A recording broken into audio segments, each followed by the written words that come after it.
नमस्कार स्टूडेंट्स, मैं doctor Sudesh Chaudhary physical chemistry YouTube channel में आप सभी का स्वागत करती हूँ। इस चैनल को आप सब्सक्राइब कीजिए, लाइक कीजिए और ज़्यादा से ज़्यादा शेयर कीजिए ताकि स्टूडेंट्स अपने साथ जुड़ सके। आप लोगों को इन टॉपिक से रिलेटेड कोई भी क्वेश्चंस यदि नहीं आ रहा है तो आप कमेंट करके उस क्वेश्चन को डालिए कमेंट बॉक्स में, ताकि मैं उस क्वेश्चन को सोल्व करके आप लोगों तक पहुँचाऊँ। हम लोग CSIR नेट में जो आने वाली फिजिकल केमिस्ट्री वो स्टडी कर रहे थे, जिसमें हम केमिकल काइनेटिक्स स्टडी कर रहे थे।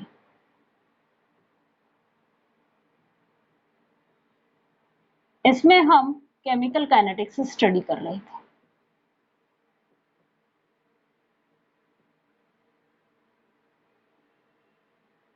केमिकल काइनेटिक्स में हम कल की क्लास में जो पढ़ा था वो nth ऑर्डर की रिएक्शंस का इंटीग्रेटेड रेट इक्वेशन स्टडी किया था और उसकी टी हाफ लाइफ निकाली थी।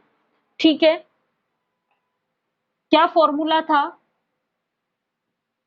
KT equal to 1/n-1 1/a minus x की पावर n-1 माइनस 1/a की पावर n-1। ये तो उसका इंटीग्रेटेड इक्वेशन निकल के आ गई थी और उसकी हाफ लाइफ की जो इक्वेशन थी टी हाफ, वो था 1/k n-1 2 की पावर n-1 माइनस 1/a की पावर n-1। इन दोनों इक्वेशंस को आपको याद रखना है। इन इक्वेशंस का यूज करके हम किसी भी ऑर्डर की रिएक्शंस का integrated rate equation find out कर सकते हैं और उसका टी हाफ निकाल सकते हैं। फर्स्ट, सेकंड और जीरो ऑर्डर का आपको डायरेक्ट याद रखना है। ठीक है, कल हमने फ्रैक्शन ऑर्डर का भी निकाला था। फ्रैक्शन ऑर्डर के मतलब है 3/2, 1/2, 5/2 मीन्स फ्रैक्शन फॉर्म में 5/3 कुछ भी हो सकता है आपका। इन फ्रैक्शन फॉर्म को आप n की जगह जो आपका ऑर्डर है, n यहाँ क्या रिप्रेजेंट कर रहा है? ऑर्डर को, रिएक्शन की ऑर्डर को डिफाइन कर रहा है। तो जहां पे n मिलेगा वहां पे हम ये वैल्यूज पुट करके इनकी इक्वेशंस को निकाल सकते हैं, किसी भी फ्रैक्शन की इक्वेशंस को निकाल सकते हैं। आज हम पढ़ेंगे characteristics of zero order reactions. हम जो है वो फर्स्ट ऑर्डर, सेकंड ऑर्डर और जीरो ऑर्डर की रिएक्शंस की कैरेक्टरिस्टिक्स पढ़ेंगे। इनसे रिलेटेड बहुत सारे क्वेश्चंस पूछे जाते हैं, आपसे डायरेक्ट क्वेश्चंस ही पूछ लिया जाता है। तो यदि वो कैरेक्टरिस्टिक्स आपको पता होंगी तो ही आप उन क्वेश्चंस को अप्लाई कर पाओगे। तो पहले हम स्टडी कर रहे हैं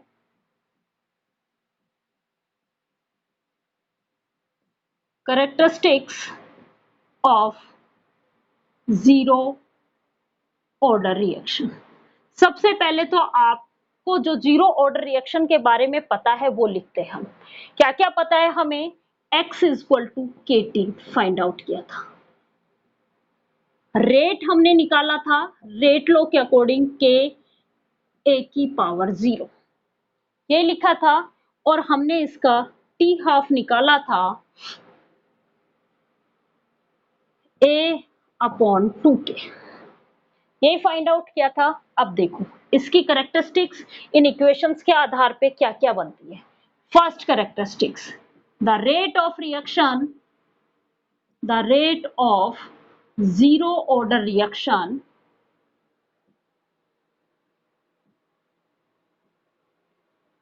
is independent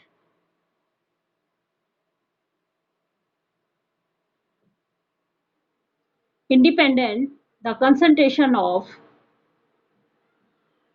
reactant।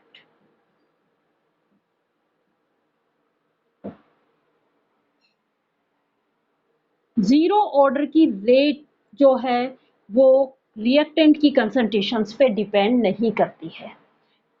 रेट किसके इक्वल है? के इक्वल। तो जब मैं इसका ग्राफ खींचती हूँ भाई, के ए की पावर 0, ए की पावर 0 की वैल्यू क्या हो जाती है? 1। तो रेट आपका किस फॉर्म में कन्वर्ट हो जाता है? के। जब मैं ग्राफ प्लॉट करती हूँ किस किस के बीच में? रिएक्टेंट कंसंट्रेशंस और रेट के बीच में। तो जब रेट इस कंसंट्रेशंस पे डिपेंड ही नहीं करेगा तो आपका जो ग्राफ है ये इस रेट एक्सिस के पैरेलल आएगा। क्या आएगा? रेट एक्सिस के पैरेलल कांस्टेंट रेट आएगा। ये कंसंट्रेशन, इनिशियल कंसंट्रेशन चाहे आप कितनी भी चेंजेस करते जाओ, रेट ऑफ रिएक्शंस पे कोई भी इफेक्ट नहीं पड़ेगा, पहली बात। ठीक है, दूसरा, इस इक्वेशंस पे आते हैं। टी हाफ जो है वो किस पे डिपेंड कर रही है? ए क्या था? Initial concentration. ए क्या थी? रिएक्टेंट की इनिशियल कंसंट्रेशंस। तो टी हाफ डायरेक्टली प्रोपोर्शनल है इनिशियल कंसंट्रेशन ऑफ रिएक्टेंट। तो क्या लिखूं मैं? The half life of zero order reaction is directly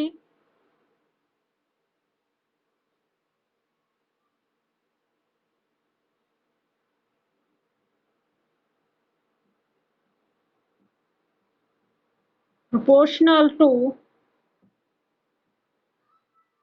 initial concentration of reactant। Reactant की इनिशियल कंसंट्रेशंस के डायरेक्टली प्रोपोर्शनल होता है। यदि आपसे कहा जाए कि टी हाफ और ए के बीच में ग्राफ खींचो, a graph is plot between T half and initial concentration A, क्या आएगा? T half y की तरह बिहेव करेगा, 1/2 के m की तरह बिहेव करेगा, और ये A x की तरह बिहेव करेगा। तो आपकी इक्वेशन क्या बनी? y equal to mx। mx कैसी होती है? ओरिजिन से पास होती है और इंक्रीज होती हुई आ जाती है, यही होता है। और इसका स्लोप क्या होता है? m। m की वैल्यू क्या है? 1/2 के। स्लोप क्या है इसका? 1/2 के। ये क्या है? इनिशियल कंसंट्रेशन, और ये क्या है? T half. चलो आगे, दो प्रॉपर्टी आपको, दो कैरेक्टरिस्टिक्स आपको बता दी हैं। पहला है कि order of the reactions, zero order की रिएक्शंस इनिशियल कंसंट्रेशंस पे डिपेंड नहीं करती है। दूसरा है कि उनकी हाफ लाइफ जो है वो इनिशियल कंसंट्रेशंस के डायरेक्टली प्रोपोर्शनल होती है। तीसरा देखो आप,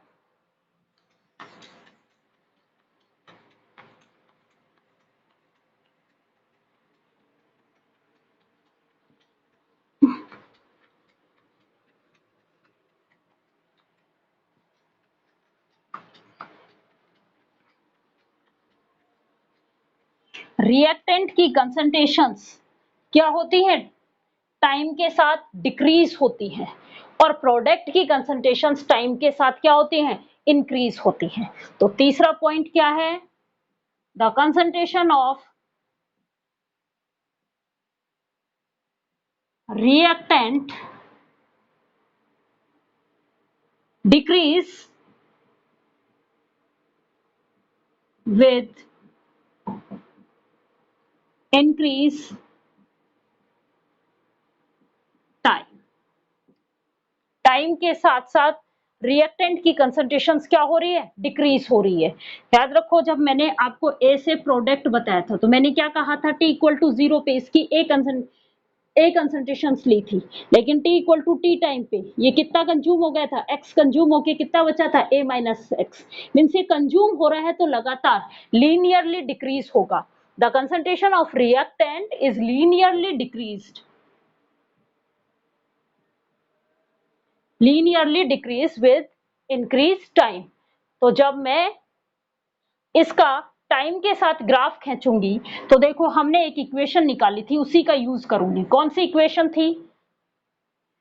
KT is equal to X, ये निकाली थी। KT equal to X. X क्या थी आपकी? प्रोडक्ट की कंसंट्रेशंस। प्रोडक्ट की कंसंट्रेशंस थी, या कहें कि ये क्या किसके इक्वल थी? A माइनस एक्स के इक्वल। मीन्स जो कंज्यूम हो चुकी है, जो आपकी भाई प्रोडक्ट कितना बना था, जितना रिएक्टेंट कंज्यूम हो चुका था उतना ही बना था, तो इसको मैं निकालते वक्त ऐसे लिख सकती हूं क्या, इस x की वैल्यू को मैं ऐसे डिफाइन कर सकती हूँ क्या, ए नोट माइनस ए टी, कि initial concentrations minus final concentrations, उतना ही तो प्रोडक्ट बना, कंसंट्रेशन चेंज x ही तो हुआ है, वो मैंने आपको गलत बता दिया, a माइनस एक्स नहीं है, ये x ही तो चेंज हुआ है, कैसे हुआ, ये a था माइनस फाइनल कितनी बची a माइनस एक्स, लगा लो a minus A plus x, क्या हुआ x बन गया, तो मैं इसको ऐसे लिख सकती हूँ क्या, initial concentration of a minus T time के बाद, या कहें कि फाइनल कंसंट्रेशन ऑफ a, यही होगा। तो x हमारा क्या है, a naught minus A T, यही है। तो के टी आपका क्या आ गया, ए नोट माइनस ए टी। मैं इसको थोड़ा सा सोल्व कर लू, इस ए टी को इधर लेके जाऊं और इस के टी को इधर लेके आई, तो क्या बना, A T is equal to A naught minus K T. Graph किस किस के बीच में प्लॉट करूं, चेंज कंसंट्रेशंस, ये तो इनिशियल है, कंसंट्रेशंस चेंज जो हो रही है उसके बीच में, और टाइम टी के बीच में ग्राफ खींचू, तो कैसा आएगा, ये मेरा y की तरह है, ये c बना आपका, ये माइनस एम एक्स, तो कौन सी इक्वेशन आई, y equal to minus m x plus c, कैसा ग्राफ आएगा आपका, ये 80 रिएक्टेंट कंसंट्रेशन है और ये टाइम है, ग्राफ कैसा आएगा, इस तरीके का ग्राफ आएगा, ये पॉइंट क्या रहेगा आपका C, और C क्या है, ए note initial concentration,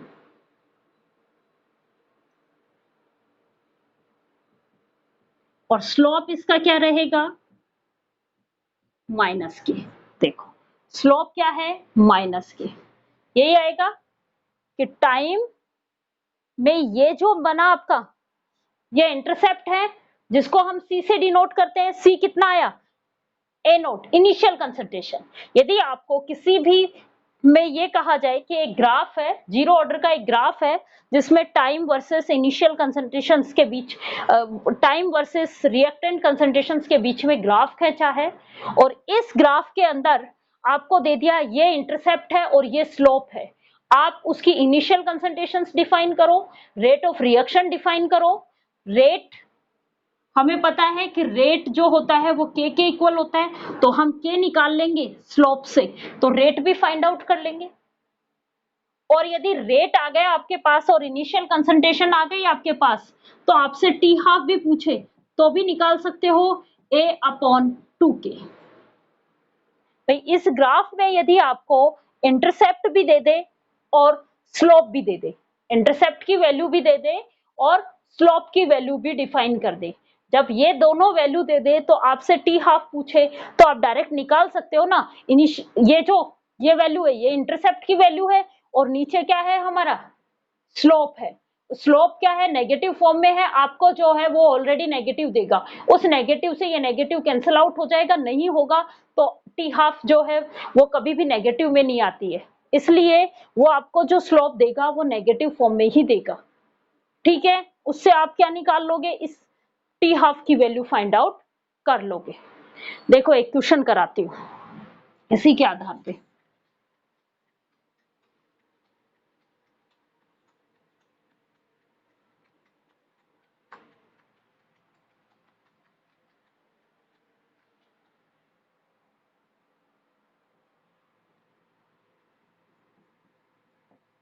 in a zero order reaction a graph is plotted between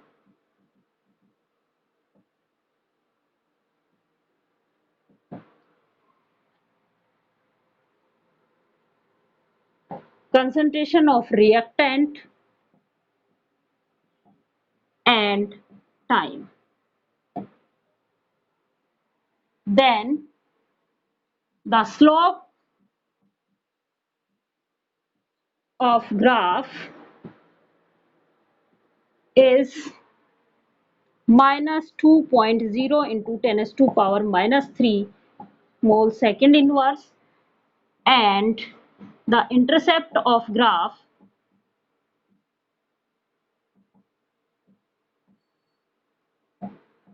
is 4m। दे दिया। अब आपको ए पॉइंट है, कैलकुलेट करना है।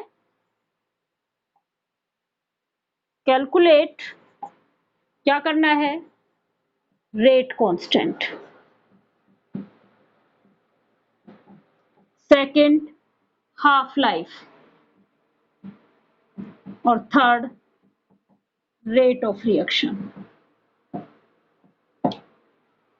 सबसे पहले रेट कांस्टेंट निकाल रहे हैं।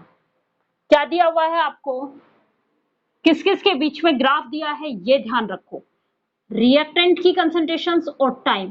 फिर आप कहां जाओ, इनके बीच का रिलेशनशिप देखो कि रिलेशनशिप क्या था टाइम और उसके बीच में, कि KT इक्वल टू था A naught minus AT।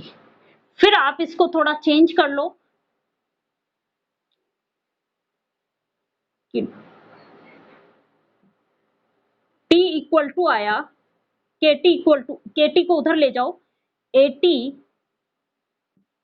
Equal to A naught minus KT। फिर आप याद करो कि इसका जो इंटरसेप्ट है वो इनिशियल कंसंट्रेशन है, यही है। आप ग्राफ बना के प्लॉट करके देख लो, ये ग्राफ आएगा, इसमें ये की वैल्यू इनिशियल कंसंट्रेशन ए नोट आएगी, और इसकी वैल्यू ए नोट की वैल्यू हमारे पास दे दी इन्होंने, इंटरसेप्ट कितना दिया है 4m। चलो इसका स्लोप याद करो, स्लोप जो होता है वो माइनस के होता है, यही है। और स्लोप आपको दे दिया minus 2.0 into 10 to power minus 3 mole second inverse. इस माइनस से ये माइनस कैंसिल आउट, मीन सीधा का सीधा आपको रेट कांस्टेंट की वैल्यू पता है, क्या है 2.0 into 10 to power minus 3 mole second inverse. बहुत छोटे छोटे क्वेश्चंस आते हैं, सिर्फ हम अप्लाई नहीं कर पाते हैं। क्वेश्चंस बहुत इजी आते हैं लेकिन हम उनको अप्लाई नहीं कर पाते हैं। ए नोट हमें मिल गया, और हमें पता है कि रेट ऑफ रिएक्शन भी किसके इक्वल होता है, के इक्वल। जीरो ऑर्डर का रेट जो है वो रेट कांस्टेंट के इक्वल ही होता है। यहां तक आ गया, मीन्स हमने ये भी वैल्यू निकाल ली। क्या निकालना है हमें? हाफ लाइफ निकालनी है। हाफ लाइफ की फॉर्मूला क्या है? T half equal to a upon 2k।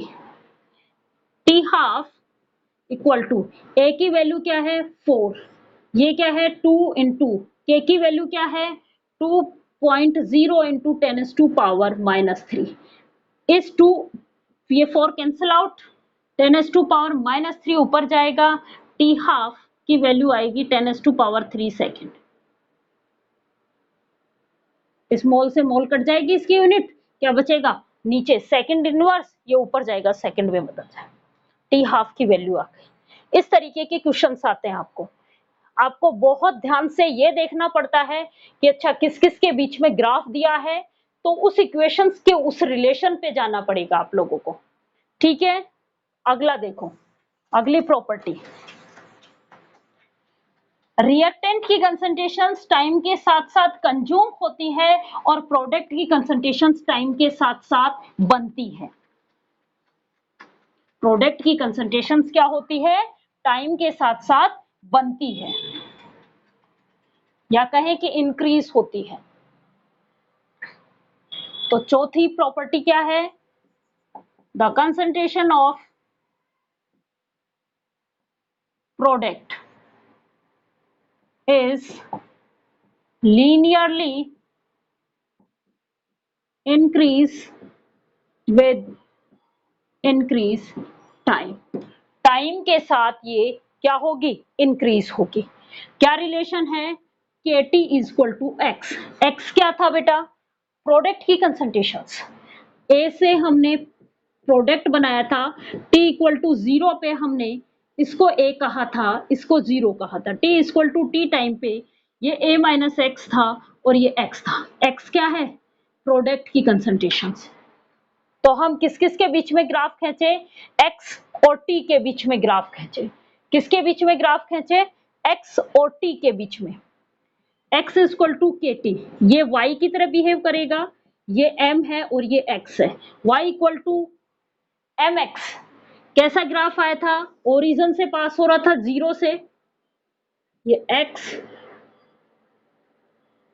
ये आपका t और ये x कहां से पास होगा, 0 से। कैसे आएगा, इंक्रीज फॉर्म में आएगा। स्लोप इसका क्या आएगा, के इक्वल आएगा। स्लोप क्या आएगा, के इक्वल आएगा। यदि आपको इस फॉर्म में दिया जाए और स्लोप दे दिया जाए तो आप के की वैल्यू फाइंड आउट कर सकते हो। जो स्लोप है वही क्या है आपका, रेट कांस्टेंट है। चारों प्रॉपर्टीज क्लियर। पहली property rate of the reactions zero order की इंडिपेंडेंट होती है कंसंट्रेशंस ऑफ रिएक्टेंट के। दूसरी प्रॉपर्टी कि हाफ लाइफ जो है, जीरो ऑर्डर का हाफ लाइफ जो है वो डायरेक्टली प्रोपोर्शनल होता है रिएक्टेंट कंसंट्रेशंस के। तीसरी प्रॉपर्टी कि रिएक्टेंट की कंसंट्रेशंस लीनियरली डिक्रीज होती है टाइम के साथ। चौथी प्रॉपर्टी, प्रोडक्ट की कंसंट्रेशंस लीनियरली इंक्रीज होती है टाइम के साथ। ठीक है, अब पांचवी प्रॉपर्टी और last property,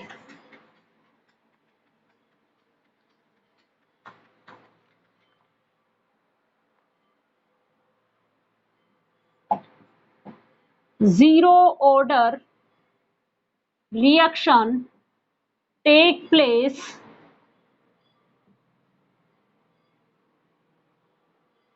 to half life for complete the reaction। Reaction को कंप्लीट करने के लिए जीरो ऑर्डर की रिएक्शंस को कितनी हाफ लाइफ की रिक्वायरमेंट होगी, 2 हाफ लाइफ की रिक्वायरमेंट होगी।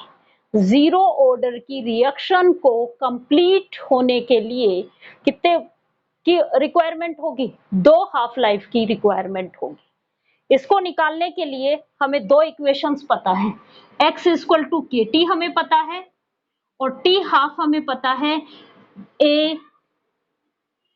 टी हाफ हमें पता है a अपॉन 2k।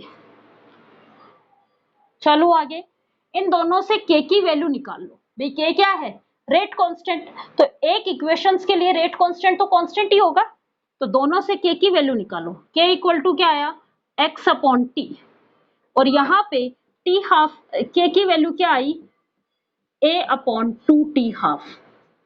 ठीक है, a अपॉन 2t हाफ। इस के दोनों इक्वेशंस को इक्वल कर दो, x अपॉन टी किसके इक्वल आएगा, a अपॉन 2t हाफ के। इस t को मैं इधर भेज दूं और इस a को इधर ले आऊं, तो क्या बनेगा, x upon a equal to क्या होगा, t अपॉन 2t हाफ। मैं ये कह रही हूं कि कंप्लीट रिएक्शन होगी, कंप्लीट रिएक्शन होगी तो x की वैल्यू भी क्या आ जाएगी बेटा, 100%। रिएक्शन कंप्लीट होगी तो x की वैल्यू भी क्या आ गई, 100%। वे जितना प्रोडक्ट बन रहा था कंप्लीट का कंप्लीट, और रिएक्टेंट की इनिशियल कंसंट्रेशंस भी सारी की सारी कंज्यूम हो गई, 100% आ गई। भाई रिएक्शन की इनिशियल कंसंट्रेशंस क्या थी, 100% थी, और रिएक्टेंट जो बनना था वो भी कितना आ गया, 100%, क्योंकि कंप्लीट रिएक्शंस बोली है। तो ये क्या होगा, 100 अपॉन 100 किसके इक्वल हो गया, t अपॉन 2t हाफ के। 100 से 100 कैंसिल आउट हुआ, इस 2t हाफ को इधर कर दो तो t, इसको मैं 100 कह दूं, भाई कौन सा टाइम है ये, जब रिएक्शन कंप्लीट हो गई 100, तो वो क्या आया, 2t हाफ के। यदि आपसे पूछा जाए कि जीरो ऑर्डर की रिएक्शंस को कंप्लीट होने के लिए कितनी हाफ लाइफ की रिक्वायरमेंट है, तो आप क्या कहोगे, 2 हाफ लाइफ की रिक्वायरमेंट है। जीरो ऑर्डर की रिएक्शंस को कंप्लीट होने के लिए कितनी हाफ लाइफ रिक्वायरमेंट है, 2 हाफ लाइफ। उसको निकालने का डेरिवेशंस मैंने बता दिया है, पूछता कोई भी नहीं है इस डेरिवेशंस को, आपको सीधा ध्यान रखना है। और एक बात आपको ध्यान रखनी है कि यहां से देखो, आप एक फॉर्मूला बन के आया है अपने पास, यहां से आपका x upon a equal to t upon 2t half, ये बन के आया है।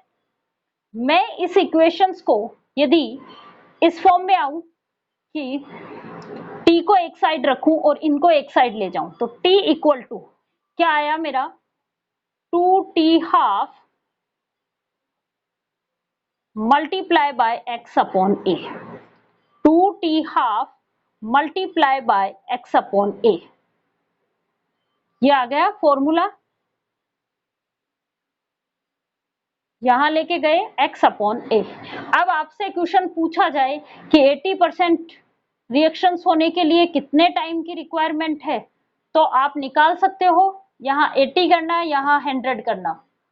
यहाँ 80% रिएक्शंस के लिए टाइम पूछा जाए तो यहाँ 80 करना, यहाँ 100 करना, यहाँ जो आपका टी हाफ दिया हुआ है वो वैल्यू रखना।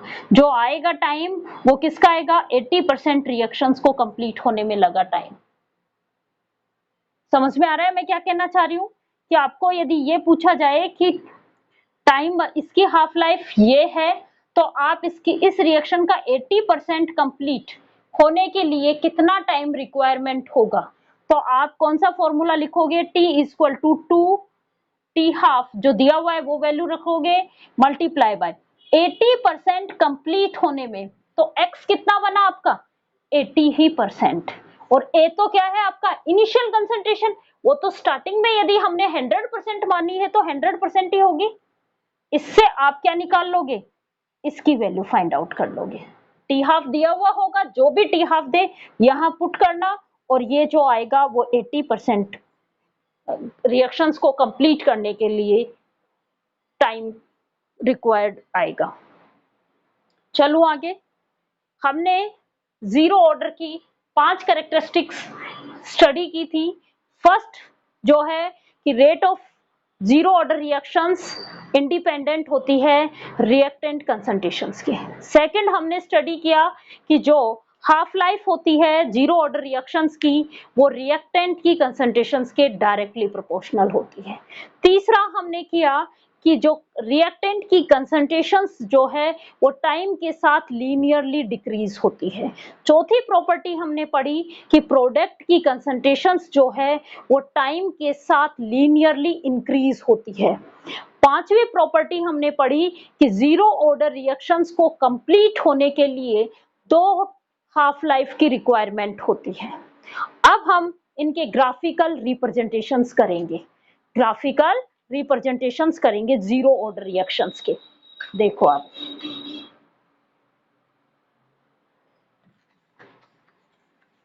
कुछ ग्राफ तो मैंने आपको बता ही दिए, कुछ और पढ़ लेते हैं।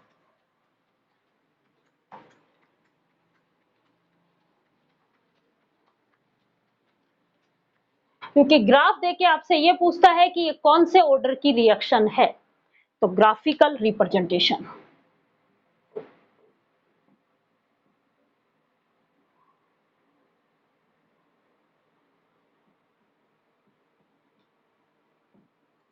पहला graph rate versus reactant concentration, किसके बीच में ग्राफ है, रेट वर्सेस रिएक्टेंट कंसंट्रेशन। कैसा आना चाहिए ये ग्राफ कि रिएक्टेंट कंसंट्रेशंस पे डिपेंड ही नहीं करती है। तो यदि मैं एक्स एक्सिस पे रिएक्टेंट कंसंट्रेशन लूं और वाई एक्सिस पे रेट लूं, तो ग्राफ कैसा आना चाहिए, इस तरीके का, एक्स एक्सिस के पैरेलल मिलता है कि ग्राफ जो रेट है वो कांस्टेंट रहता है चाहे कंसंट्रेशंस में कितना भी चेंजेस कर लो। ठीक है, दूसरा इसी से रिलेटेड है रेट वर्सेस टाइम। अब देखो, टाइम के साथ साथ एक ही कंसंट्रेशंस कंज्यूम हो रही थी, लीनियरली कंज्यूम हो रही थी, ये हमने अभी पढ़ा था कैरेक्टरिस्टिक्स प्रॉपर्टीज में कि रिएक्टेंट की कंसंट्रेशंस टाइम के साथ लीनियरली कंज्यूम होती है या लीनियरली डिक्रीज होती है। ठीक है, तो रेट और टाइम में क्या रिलेशनशिप होगा, क्योंकि टाइम जो है वो कहीं ना कहीं इनडायरेक्ट रूप में किसको बता रहा है, इसकी कंसंट्रेशंस को, किसकी कंसंट्रेशंस को बता रहा है, इसकी कंसंट्रेशंस को। जब रेट जो है वो कंसंट्रेशंस पे ही डिपेंड नहीं करता तो टाइम के साथ भी डिपेंड नहीं होगा, टाइम के साथ भी इसका कोई भी चेंजेस नहीं आएगा। तो मैं जो ग्राफ बनाऊंगी टाइम और रेट, तो वो भी कैसा आएगा, एक्स एक्सिस के पैरेलल ग्राफ आएगा मुझे। क्यों? क्योंकि जो हमारा रेट है जीरो ऑर्डर का वो रिएक्टेंट की कंसंट्रेशंस पे डिपेंड नहीं करता है। तो टाइम के साथ साथ रिएक्टेंट की कंसंट्रेशंस कंज्यूम हो रही है तो भी उस रेट पे कोई भी इफेक्ट नहीं पड़ेगा। यहां तक आपको समझ में आ गया? Third graph, rate versus temperature. Rate versus temperature. अब टेम्परेचर के लिए हम कहा जाते हैं, आर्रेनियस इक्वेशंस में। हमें पता है कि आर्रेनियस इक्वेशंस के होता है a e raised to power minus EA upon RT। k equal to a e raised to power minus EA upon RT। और इसका जो k होता है वही क्या होता है, जीरो ऑर्डर की रिएक्शन का रेट होता है। हमें किस किस के बीच में ग्राफ खींचना है बेटा, रेट और 1/t के बीच में ग्राफ, सॉरी t के बीच में ग्राफ खींचना है। अब देखो कैसा आना चाहिए, ये जो इक्वेशंस है, रेट को मैं y बोलूं, e raise to power minus m/x की फॉर्म में बन गई क्या है। याद करो ऐसा कोई ग्राफ बनाया था कि ये पूरे कांस्टेंट है बेटा, तो ये तो -m बन गया और t अपॉन में नीचे है इसलिए नीचे x लगा दिया। इस तरीके का एक ग्राफ बना था आप लोगों का, कि इस तरीके का एक ग्राफ आया था, वो वैल्यूज उसमें क्या चेंजेस आए थे, किस तरीके से आए थे। यदि मैं x की वैल्यू 0 पुट कर दूं, x की वैल्यू मैं 0 पुट करूंगी तो 0 को किसी चीज से डिवाइड किया, क्या आया, जीरो को जीरो, किसी भी चीज को जीरो से डिवाइड करोगे इनफाइनाइट आया था। वहां मैंने आपको बहुत अच्छे से ये समझाया था कि यहाँ पे क्या आएगा, इनफाइनाइट आएगा। इनफाइनाइट आएगा तो माइनस इनफाइनाइट मीन्स ये जो फॉर्म बनी, देखो आप, ये बनी e raise to power minus infinite. हमें पता है कि की वैल्यू 2.8 होती है, माइनस इनफाइनाइट। इसका मतलब ये ऑलमोस्ट, जब मैं इस इक्वेशंस को लिखूंगी तो कैसे लिखूंगी, 1/e raise to power infinite. यही फॉर्म बनी बेटा, यहां से ये यही फॉर्म बना रही है। और e raise to power minus infinite ये किसके इक्वल हो गया, इनफाइनाइट के। तो 1/इनफाइनाइट की वैल्यू क्या होती है, 0। मीन्स हमें पहली वैल्यू तो क्या मिल गई, 0। तो जो हमारा ग्राफ जो स्टार्ट होगा वो कहां से होगा, 0 से स्टार्ट होगा। लेकिन आएगा कैसे, देखो माइनस की वैल्यू, टी की वैल्यू को मैं बढ़ाती जाऊंगी तो ये माइनस की वैल्यू कम होती, ये पूरी वैल्यू जो है वो कम होती हुई जाएगी। मीन्स माइनस की फॉर्म में वैल्यूज जो है वो कम होती जाएंगी। तो क्या कहना चाह रहा है, ये ग्राफ बढ़ेगा। e raise to power minus m/x की जो हमने ग्राफ खींचा था, कैसा आ रहा था वो, उसी फॉर्म में ये ग्राफ आएगा। कैसा आएगा, कैसा आएगा, 0 0 से स्टार्ट होगा, किसके बीच में ग्राफ है ये, टी और रेट के बीच में। कैसा आएगा, एक्सपोनेंशियली इंक्रीज होता हुआ आएगा। क्यों आएगा उसका बता दिया मैंने कि ये x की वैल्यू इंक्रीज होगी, ये वाली वैल्यू, भाई टी इंक्रीज कर रहे हो आप तो ये नीचे की वैल्यू इंक्रीज हो रही है, तो ये ओवरऑल m/x की वैल्यू क्या होगी, डिक्रीज होगी। लेकिन किस में डिक्रीज हो रही है, माइनस की फॉर्म में डिक्रीज हो रही है। तो माइनस की फॉर्म में डिक्रीज होना मीन्स किसकी तरफ जा रही है, पॉजिटिव फॉर्म की तरफ जा रही है। पॉजिटिव फॉर्म की तरफ जा रही है तो ग्राफ कैसा आना चाहिए, इंक्रीज फॉर्म में ग्राफ आना चाहिए। तो ये क्या होगा, 0 0 से स्टार्ट होके एक्सपोनेंशियली इंक्रीज होता हुआ ग्राफ मिलेगा हमें। इस तरीके से जो ग्राफ मिलेगा वो किसका होगा, जीरो ऑर्डर रिएक्शंस का। चलो आगे, रेट और टेम्परेचर के बीच में ग्राफ जो मिलेगा एक्सपोनेंशियली ग्राफ मिलेगा। चलो अब यदि आपसे पूछा जाए, इसी का आगे लॉग लेके बनाया हुआ है, इसी का हम लॉग की फॉर्म में ग्राफ ले सकते हैं। चौथा ग्राफ,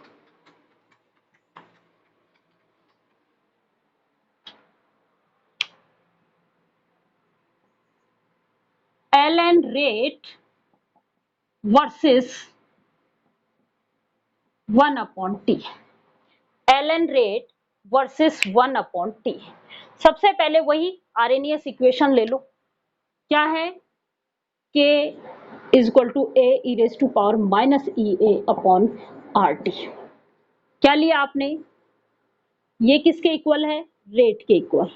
मैं इसका क्या ले लूं, लॉग ले लूं, तो क्या बनेगा ln नेचुरल लॉग रेट किसके इक्वल होगा, यहां पे भी लॉग लिया तो क्या बना ln a एक्सपोनेंशियल से ln लिया एक्सपोनेंशियल का तो 1 आता है और उसकी पावर आ जाती है माइनस ई ए अपॉन आर टी।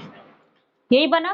किस किस के बीच में ग्राफ खींचना है बेटा आपको, ln रेट और 1 अपॉन टी की फॉर्म में। मैं इसको यहां लिख रही हूं 1 अपॉन टी की फॉर्म में। तो ये तो आपके लिए क्या बना, m बना, कैसा है माइनस में। ये आपके लिए क्या है c, और ये y और ये x। बना दो ग्राफ 1 अपॉन टी और ये ln रेट। कैसा ग्राफ आएगा, कैसा ग्राफ आएगा, डिक्रीज होता हुआ आएगा।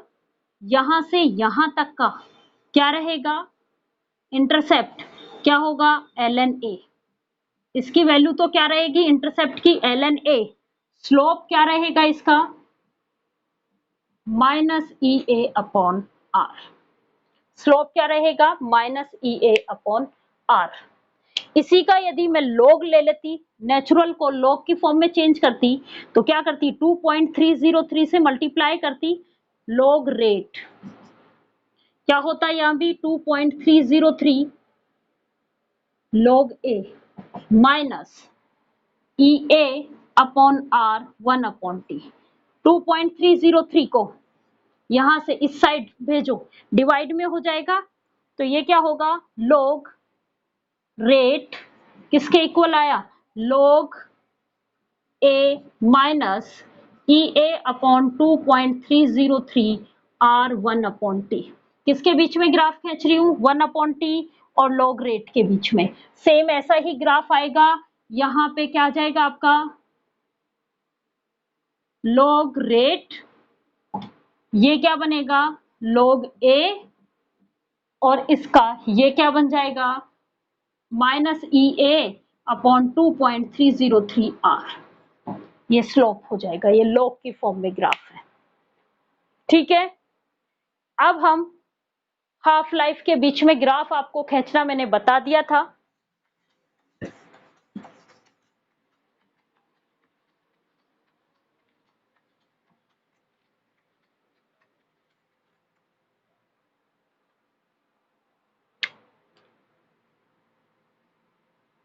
हाफ लाइफ ग्राफ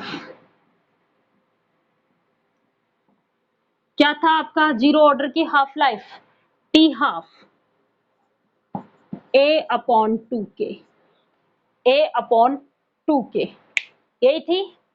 यदि ये ग्राफ जो है वो ए क्या है रिएक्टेंट कंसंट्रेशन, रिएक्टेंट कंसंट्रेशन के बीच में, और T half versus reactant concentrations के बीच में हम ग्राफ खींचते हैं, तो हमें क्या आता है जीरो ओरिजिन से पास होता है।